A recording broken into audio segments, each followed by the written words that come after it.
અષાઢ વદ અમાસ એટલે કે દિવાસાના દિવસથી 10 દિવસ માટે દશામાતાના ઉત્સવનો પ્રારંભ થયો છે। દશામાની શ્રદ્ધાળુઓએ પોતાના ઘરમાં વિધિવત સ્થાપના કરી દશામાની ભક્તિમાં તલ્લીન બની ગયા છે।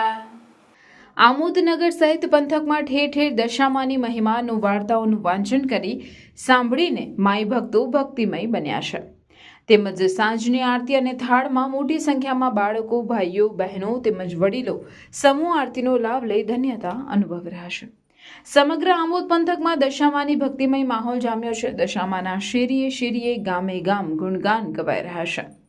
10 દિવસના તહેવાર નિમિત્તે સવાર સાંજ માતાજીની આરતી અને ધૂનમાં માઈ ભક્તો ભક્તિમય બન્યા છે। તેમજ માઈ ભક્તો દ્વારા 56 ભોગની પ્રસાદીના આયોજન પણ કરવામાં આવી રહ્યા છે।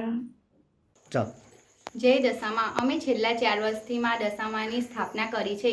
રોજ સાંજ સવારમાં દશામાની આરતી કરીએ છીએ અને અમારા વિસ્તારના લોકો આરતીનો લાભ લેવા આવે છે અને અમે કુમારિકાઓ પણ દર વર્ષે જમાડીએ છીએ અને આવતીકાલે અમે 56 ભોગ આયોજન કરેલ છે।